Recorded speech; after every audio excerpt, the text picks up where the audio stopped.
Ramadaan wanaagsan dhammaan asxaabta ku xidhan channel-kayga waa Dr. Darajo. Dhammaan waxaan Alle inaga baryayaa inuu dhammaan acmaasha wanaagsan ee bisha Ramadaan ee barakaysan inuu inaga aqbalo. Inta bisha ka hadhayna caafimaad iyo cibaado suban uu Ilaahay noogu dhammeeyo. Dhammaan qof kasta oo muslina waxaan kula talinayaa in sanadka dambe inuu gaadho Ilaahay baa og. Markaa inuu bishan xoogga iyo acmaasha kala duwan uu xoogga sii saaro ayaa muhiim ah. Waxaynu maanta halkan maadaama bishii Ramadaan barakaystay aynu ku jirno, waxaynu maanta halkan kaga hadli doonaa ama dadka u yar iftiimin doonaa dawooyinka sida loo qaato marka la sooman yahay. Haddaba ma og tahay in dad badani Ramadaanta gudaheega ay joojiyaan daawooyinkooga iyagoo ka baqaya inuu soonka ka buriyaan, laakiin arrintaasi waxay mararka qaar keentaa khatar caafimaad oo weyn. Maanta waxaan si faahfaahsan uga hadlaynaa dawooyinka sida loo qaato marka la sooman yahay, dawadeebase soonka burinaysa, dawadeebase aan soonka burinayn. Haddaba marka qofku sooman yahay, wax kasta oo afka laga qaataa ama laga liqaa guud ahaan waxa ay buriyaan soonka, laakiin muhiimku waa soonku ma doonayo inaad caafimaadkaagu halis geliso. Diinta Islaamku waxay oggolaatay bukaanka inuu nasto haddii caafimaadkiisu u baahdo.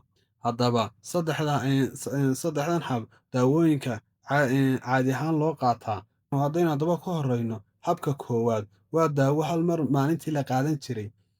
Dawooyinkii halka mar maalintii la qaadan jiray waxaa la qaadan karaa afurka kadib ama suxuurta kadib. Tusaale ahaan, dawooyinkii dhiig karka, dawooyinka infekshanka ama antibiyootiga qaar ka mid ah. Daawada labaad waa daawo 2 jeer maalintii la qaadan jiray.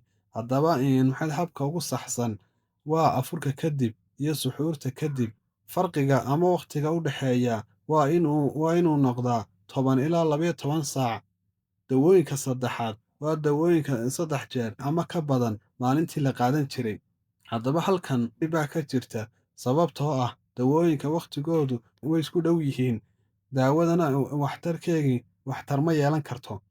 Waa in haddaba dhakhtar lala tashadaa. Waxaa laga yaabaa in jadwalka la beddelo ama loo wareejiyo daawo muddo dheer shaqaynaysa, sida dawooyinkii short-inta laga tago dawooyin long-acting la isticmaalo, maadaama waqtigii badnaa una soonkii saamaxayn. Haddaba culimada fiqiga iyo golayaasha caafimaadka Islaamku dawooyin badan waxay aaminsan yihiin inayna dawooyinkani ayna soonka jabin. Tusaale ahaan, dawooyinka indhaha lagu dhibciyo ee eye dropska la yidhaahdo, waayo xaddiga isha ay qaadi kartaa aad bay u yar tahay.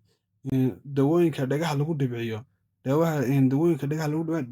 xaddiga dhegtu ay qaadi karto ka gudbi karaa aad bay u yar yihiin. Kareemada maqaarka la mariyaa, waxaynu ogsoonnahay in maqaarku uuna ahayn cunto nuuge. Haddaba irbadaha aan nafaqada lahayn oo kale soonkii jabin maayaan. Haddaba haddaynu halkaa kaga nimaadno dawooyinka soonka aan jabinayn, wax ka mid ah aynu soo sheegnay. Haddaba halkan waxaynu sheegi karnaa dawooyinka aan soonka jabin. Haddaba kuwani soonka ayay jabiyaan.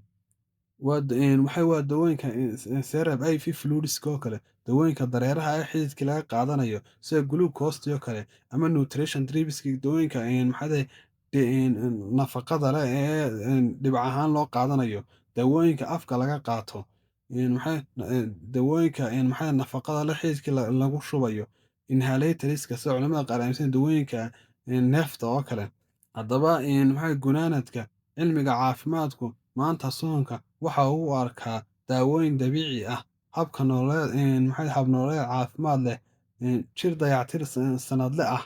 Fadlan waxaan kaa codsanayaa si casharada meel dheer ay u gaadhaan, casharada dambena aad ugu xidhnaato, inaad subscribe-ka ii saarto, like-tana aad ku dhufto, share-kana aad la wadaagto. Wixii comment aad qabatana aad comment-iga igu soo gudbiso.